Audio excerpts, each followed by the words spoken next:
Bien-aimés dans les Seigneurs, je vous salue dans les noms merveilleux de notre Seigneur Jésus. Partout où vous êtes, que la grâce de notre Seigneur vous soit renouvelée. Nous allons bénir le Seigneur, prier un peu avant de commencer notre émission de ce jour. Père Tout-Puissant, nous te rendons grâce, nous te bénissons pour ce moment que tu nous donnes encore. Toi qui es le maître des temps et des circonstances, permets à ce que, Père, au travers de ce moment, que des âmes soient touchées par ta parole et que leur cœur, ô Dieu, soit ramené à toi, dans les noms merveilleux de notre Seigneur Jésus. Ainsi prié, j'ai dit Amen. La fois passée, nous étions en train de parler de la soif de Jésus-Christ, notre Seigneur. Et nous avons fait savoir comment est-ce que la soif de Christ était différente de la soif des hommes. Christ, en faisant la rencontre avec la femme samaritaine dans la ville de Sichar, à côté du puits de Jacob, quand il était fatigué, ayant ramené ses disciples dans la ville pour aller chercher de vivre, il est resté là, à côté du puits de Jacob, et subitement, il a vu surgir une femme. Et cette femme qui était samaritaine, une femme d'une mauvaise vie, mais à la rencontre de Jésus, et Christ a senti en lui cette soif être réveillée, la soif de sauver cette âme-là. Jésus a parlé avec la femme, et nous avons eu à comprendre ce qui s'était passé, et comment est-ce que Christ est parvenu à faire parler la femme de ce qui était en elle, de sa vie. La femme a dit clairement qu'elle n'était pas une femme mariée, mais elle entretenait des hommes, elle prenait des maris d'autrui. Elle a reconnu que non, que Christ lui avait posé cette question parce qu'il lui avait dit, va, appelle ton mari et reviens, je vais te donner de cette eau-là. Et cette femme a été poussée à dire vrai, tout ce qui était en elle, tout ce qu'elle traversait comme vie. Et c'est ce que Christ veut en chacun de nous, pour que, bien-aimés, nous puissions lui parler clairement, faire des confessions sincères. Aujourd'hui, il y a des gens qui cachent ce qu'ils ont. Ils viennent en hypocrite. Or, devant le Seigneur, on ne cache rien.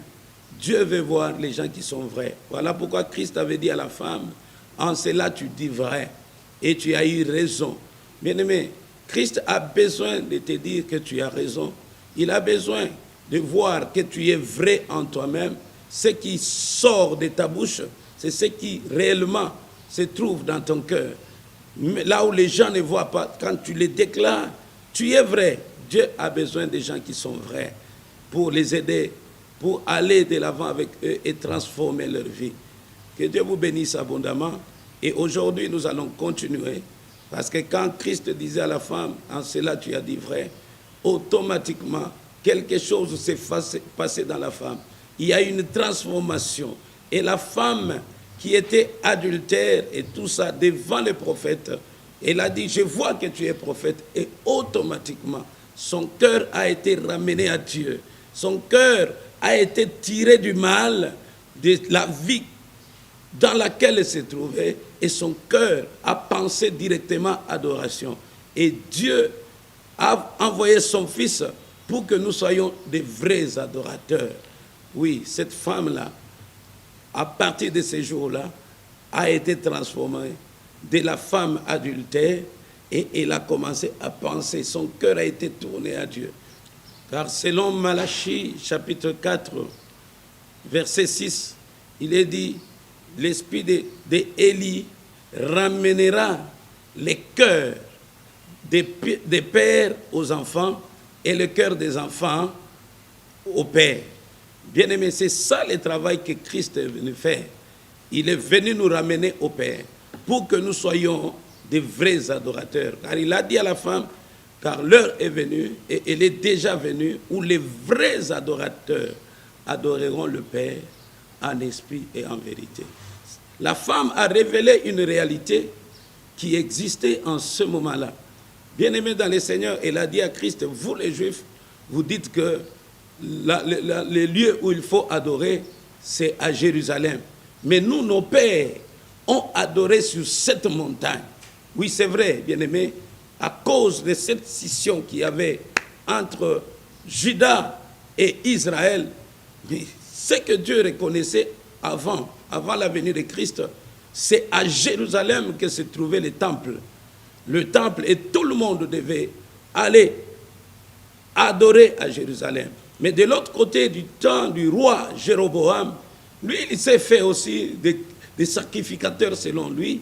Il n'a même pas cherché à aller dans ce que Dieu avait établi avant, aller dans la tribu de Lévi pour chercher à avoir des sacrificateurs. Non, il a commencé à faire, l'adoration a été à sa manière. Et c'est ce que la femme était en train de faire savoir à Christ, que nous adorons sur cette montagne. Vous vous dites qu'il faut adorer seulement à Jérusalem. C'est vrai, à Jérusalem, il y avait le temple, parce que dans l'ancienne dispensation, qu'est-ce qui s'est passé? Donc, vous vous souviendrez de ce que le prophète Daniel, lorsqu'il était à Babylone, il a fait quelque chose. Lorsque l'édit était publié par les rois, cet édit qui interdisait pendant 30 jours que les gens ne puissent pas adorer Dieu, ne puissent pas adorer un quelconque Dieu, sauf le roi, en l'espace de 30 jours. Et que cette personne qui ne ferait pas cela puisse être jetée dans la fosse aux lions. Daniel est rentré dans sa maison. Il a ouvert la fenêtre dans la direction de Jérusalem. Pour dire quoi? Que dans l'ancien temps, la prière était censée aller d'abord à Jérusalem. Tout enfant d'Israël, tout Israélite, là où il se retrouvait, en priant, il devait chercher là où il y a le temple, à Jérusalem. Donc sa prière était censée aller à Jérusalem, entrer dans le temple et monter. Mais avec ce que Christ est venu nous apporter, il a parlé de l'adoration en esprit et en vérité. Qu'est-ce que l'adoration en esprit? Bien-aimé, ce ne sera plus dans les temples, parce que Christ, en venant, il est en train de préparer le nouveau culte qu'on doit rendre en esprit. Pas chercher seulement le temple physique, mais il fallait que ça se passe en esprit, là où Dieu, qui est esprit, est venu habiter. Bien-aimé dans le Seigneur. Et en vérité, c'est-à-dire quoi? Prier, adorer Dieu en vérité, c'est selon sa parole. Cette parole que Christ nous a laissée. Nous devons adorer en esprit. Nous devons adorer en vérité, pas en dehors. Amen. Alléluia. Que Dieu vous bénisse abondamment, vous qui me suivez. Dieu recherche les vrais adorateurs. Et aujourd'hui, il y a même une confusion dans l'église, corps du Christ. Les gens pensent que les adorateurs, c'est des gens qui chantent. Non, l'adorateur, c'est celui qui est né de nouveau et tout ce qu'il pose comme acte glorifie Dieu, adore Dieu dans la clarté, quelqu'un qui est vrai, quelqu'un qui pose des actes selon ce que Dieu recommande de faire. C'est ça le vrai adorateur. Quand tu es seul, tu parles, on sent que tu adores Dieu. Il y a Dieu qui est élevé dans ça. Gloire soit rendue à notre Seigneur. Mais que cela se fasse en esprit, dans toute la vérité qu'il faut. Gloire soit rendue à notre Seigneur Jésus. Avant cela, nous allons lire la parole de Dieu dans Jean chapitre 4, versets 28 à 30, puis le verset 39 à 42. Nous lisons la parole dans Jean chapitre 4, le verset 28 à 30. Alors la femme, ayant laissé sa cruche, s'en alla dans la ville et dit aux gens, « Venez voir un homme qui m'a dit tout ce que je fais. Ne serait-ce point le Christ ?» Ils sortirent de la ville et ils virent vers lui. Nous lisons aussi 39 à 42. Plusieurs Samaritains de cette ville crurent en Jésus à cause de cette déclaration formelle de la femme. Il m'a dit tout ce que je fais. Aussi, quand les Samaritains vinrent le trouver, ils le prièrent de rester auprès d'eux, et il resta là 2 jours. Un beaucoup plus grand nombre crurent à cause de sa parole, Et il disait à la femme, ce n'est plus à cause de ce que tu as dit que nous croyons, car nous l'avons nous-mêmes entendu, et nous savons qu'il est vraiment le Sauveur du monde. Parole du Seigneur. Bien-aimés, après cette lecture, nous comprenons que il y a ce que la soif de Christ a produit dans la vie de la femme. Ils ont eu l'entretien sur l'eau. Ça a commencé par l'eau à donner et tout ça. Après, ils ont chuté dans l'adoration. Je vous ai fait savoir que l'adoration, c'est toute une vie. Ce n'est pas les chants, ce n'est pas les chantres. Un adorateur, c'est celui qui a la vie de Dieu en lui. C'est lui qui vit dans la vérité. C'est lui qui est, qui met sa vie dans ce qui est de l'esprit. Parce que Dieu à qui nous appartenons est esprit. Il est la vérité. Il veut que nous voir cette vie-là en nous aussi se manifester. Alors dans cette femme, quelque chose s'est passé. La transformation a été là. Elle-même a déclaré, elle a laissé la cruche, sa cruche, et s'en allait vite dans la ville pour parler et commencer à dire, appeler les gens, venez voir un homme qui m'a dit tout ce que j'ai fait. Ne serait-ce point le Christ? Il lui a dit tout ce qu'elle a fait. Est-ce qu'il lui a dit des bonnes choses que cette femme a eu à faire? Et il lui a promis des choses, des bonnes choses qui viendront. Il a touché au nœud du problème. Elle avait un problème, elle avait une souffrance dans sa vie. Quand bien même elle pouvait couvrir, mais dans le fin fond de sa conscience, c'était une femme qui souffrait. Et Christ a touché au nœud du problème. Et cette femme s'est ouverte devant le Seigneur et la transformation est entrée. La vie de Christ est entrée et elle est devenue automatiquement une femme qui devait témoigner. Elle est allée témoigner et appeler les autres. Et on nous déclare même qu'elle a dit, venez voir un homme qui m'a dit tout ce que j'ai fait. Les gens, quand elle a rencontré les gens, et les hommes qui ont écouté cette femme parler, ils sortirent de la ville et ils vinrent auprès de Jésus-Christ. Au verset 39, on nous dit, plusieurs Samaritains de cette ville crurent en Jésus à cause de cette déclaration formelle de la femme. Il m'a dit tout ce que je fais. J'ouvre la parenthèse par rapport à nos prophètes aujourd'hui, les gens qui ont la prophétie, qui parlent de la part de Dieu, des gens qui ont la parole de connaissance. Est-ce qu'ils arrivent aussi au nœud du problème des gens? Ils entrent dans les fins fonds du problème des gens pour leur apporter la guérison spirituelle, la guérison de leur âme, pour leur apporter la vie, pour les amener au salut, afin que ces derniers puissent être transformés. Bien-aimés, ne flattons pas. Il y a une bonne manière de transmettre, de parler du mal de quelqu'un pour le ramener, parce qu'on sentira l'amour. Quand Christ parlait avec cette femme, elle a senti l'amour. Et elle n'était qu'obligée de se laisser aller, parce que lorsque nous parlons de la part de Dieu, nous communiquons la vie et non la mort, et non susciter les plaisirs du monde, que les gens entendent ce qu'ils veulent entendre. Non, l'objectif, c'est pour ramener le cœur des enfants au Père. Bien-aimés, amener les gens à Dieu. Gloire soit rendue à notre Seigneur. La femme a dit, et les hommes plutôt, qui ont entendu la femme déclarer, et ils ont cru à cause de sa déclaration formelle. Elle parlait même formellement de ce qu'en principe qui devait lui faire mal. Elle dit non, il m'a dit tout ce que j'ai fait. Dans tout ce qu'elle a fait, ce n'était pas de bonnes choses, je l'ai dit tantôt là. Des mauvaises choses. Peut-être il était même obligé de leur dire que non, il m'a dit ceci, il m'a dit que non, celui que tu as, ce n'est pas ton mari, et tout ça. Peut-être il a dit tout ça, quelque chose qui pouvait faire sa honte. Comme il y avait la transformation, ce n'était plus elle. Il a démontré quelque chose pour dire qu'avec Christ, lorsqu'on est à la rencontre de Jésus, les saluts entrent dans notre vie, la transformation vient. Nous devenons de nouvelles créatures, les anciennes choses ont changé. Gloire soit rendue à notre Seigneur Jésus.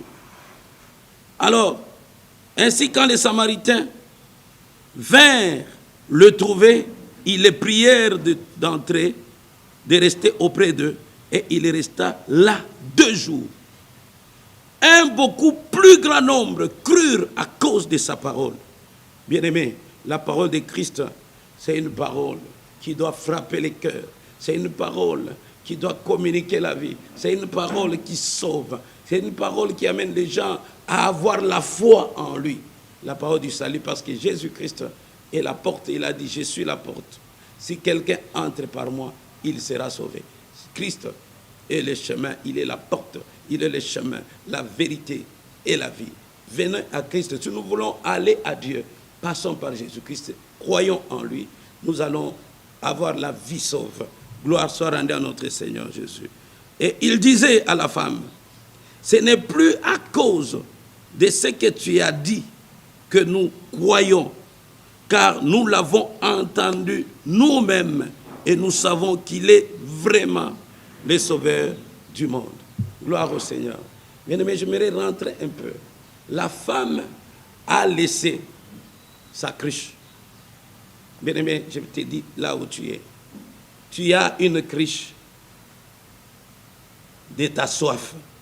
Il y en a qui ont la soif, des cruches de la soif de l'impudicité, qui ont la cruche de la soif du mensonge, de la calomnie, parce qu'ils cherchent à vivre, ils cherchent à obtenir quelque chose. Mais Dieu ne veut pas tout ça. Quand tu commets ce qui est mal, l'adultère, le mensonge, les vols, l'escroquerie, bien-aimé, toutes ces choses, que leur cruche puisse être laissée au pied de Jésus, et Jésus-Christ va te donner la véritable vie et la soif. Il va ôter la soif de toutes ces mauvaises choses. La première des choses, va te donner la paix du cœur. Il va te donner la tranquillité. Tu ne seras plus agité parce que l'assurance de la vie te sera donnée par Jésus-Christ. Bien-aimé, abandonne la cruche de ta soif-là, de ta vie, de ces choses de ce monde. Cette soif que tu as, quelle est la soif que toi tu as? Jésus-Christ veut te donner la vie. Il a lui-même a la soif de gagner ton âme. Il veut te donner la vie véritable, cette vie qui est éternelle. Bien même, quand bien même tu mourras, tu auras la vie parce que le jour il reviendra. Ceux qui sont morts en Jésus-Christ, ils seront ressuscités en premier. Ils porteront les corps de gloire. Bien aimé, pour te dire quoi? Que cette vie, la marque de vie de Jésus-Christ, quand tu mourras, elle sera en toi. Et en dehors de Christ, il n'y a point de vie. Lorsque tu pratiques le péché, lorsque tu sens que cela devient quelque chose d'honneur, de gloire dans ta vie, ça, ce n'est pas la gloire. C'est une gloire passagère. Bien-aimé, il y a une véritable gloire qui nous attend. La gloire de Dieu. Nous serons à côté de lui. Nous serons à côté de notre Créateur. C'est toujours en passant par Jésus-Christ qui est le véritable Sauveur et notre droit et notre Seigneur. Bien-aimé dans le Seigneur, écoutez, la femme est allée et l'a déclaré et l'a ramené. Ce que Christ veut est que quand il va te rencontrer, par toi aussi, la porte du salut, la porte de l'évangile soit ouverte aux autres afin que les autres viennent. Il n'a pas beaucoup prêché, il n'avait pas eu la connaissance de toute la Bible comme aujourd'hui, de l'évangile, les 4 évangiles et tout ça. La rencontre avec Christ l'a poussé, parce qu'une transformation a été faite en elle, et ça l'a poussé à ramener les autres au Seigneur. Une multitude de gens s'est approchée auprès de Jésus-Christ. Et ils ont eu l'occasion d'écouter maintenant Jésus. Il a fait l'évangile, la méthode de viens et vois. Venez et voir. Bien aimé, là où tu es, ne t'attends pas à avoir une grande connaissance pour annoncer Jésus, pour le présenter. Parle, tu peux inviter, tu peux dire à quelqu'un, viens voir. J'ai rencontré ceci, j'ai rencontré Jésus, ma vie a changé. Tu témoignes de ta transformation, c'est déjà beaucoup. Gloire soit rendue à notre Seigneur Jésus. Alléluia. Et les hommes sont venus, ils ont cru, la Bible dit, ils ont cru par la déclaration formelle de la femme. Il m'a dit tout ce que j'ai fait. Alléluia. Alors quand ils sont venus, ils ont dit à la femme, nous n'avons pas cru seulement à cause de toi, parce que nous l'avons entendu, nous-mêmes, nous l'avons entendu, nous parler, et nous avons cru, et nous attestons par là que, réellement, Il est vraiment le sauveur du monde. Bien-aimé, Jésus-Christ est sauveur du monde. Viens à Jésus, il va te sauver. Si tu ne l'as pas encore reçu, bien-aimé, viens à Jésus. En dehors de Jésus, il n'y a pas de vie. En dehors de Jésus, il n'y a pas de paix. En dehors de Jésus, il n'y a pas une richesse qui donne la vie, ou qui vient avec la paix, ou qui donne le bonheur. Seulement en Jésus-Christ, nous sommes rassurés, nous sommes vraiment en paix, nous sommes, bien-aimés, rassurés, protégés. Quand la femme est allée dans la ville, après avoir témoigné aux gens qui l'écoutaient de ce que Christ venait de lui dire, Jésus lui a dit tout ce qu'elle a fait. Et ceux-là qui l'ont entendu parler aussi, ils ne se sont pas arrêtés, ils se sont dit, nous devons aller nous-mêmes. Ils sont allés auprès de Jésus et Christ a eu l'occasion de leur parler. Là, on ne nous dit pas de quoi Christ a dit. Ils ont demandé même qu'il reste avec eux 2 jours. Bien-aimés, l'évangile a un goût. Alléluia. Et lorsqu'on parle, étant rempli de l'Esprit de Dieu, on a soif d'écouter encore cette parole. Parce que c'est la parole de vie. C'est la vie qui est vraiment réservée à l'esprit de l'homme. Bien-aimés, nous devons avoir soif d'écouter la parole de Dieu. Si tu n'as pas encore entendu parler de Jésus, ne regarde pas ce qui se passe à gauche ou à droite. Bien-aimé, Jésus-Christ est réel. Il est vivant. C'est lui le véritable modèle de notre vie. Il est le chemin, la vérité et la vie. Et le seul médiateur que nous avons entre l'homme et le Père et Dieu, c'est Jésus-Christ. C'est celui-là qui nous présente la voie du salut. Viens à Jésus, mon frère, ma soeur. Tu seras son soldat. Tu seras quelqu'un qui est sauvé, qui est racheté par Jésus-Christ lui-même. Gloire soit rendue à notre Seigneur Jésus. Que cette parole bénisse quelqu'un. Ma prière est levée de mon cœur et que ta vie soit transformée comme la vie de cette femme-là qui était adultère. Elle a été changée à une femme évangéliste qui commence à ramener maintenant les âmes à Jésus-Christ. Gloire soit rendue à notre Seigneur Jésus. Soyez bénis, nous vous aimons. Et à travers cette émission, nous vous demandons de vous abonner beaucoup plus et massivement à notre chaîne YouTube AAE officielle. Bien-aimés, venez, dites aussi aux autres, invitez les autres à s'abonner. Bien-aimés dans le Seigneur. Et c'est ainsi que nous tous ensemble, nous allons servir le Seigneur en transmettant la bonne nouvelle. Que Dieu vous bénisse abondamment.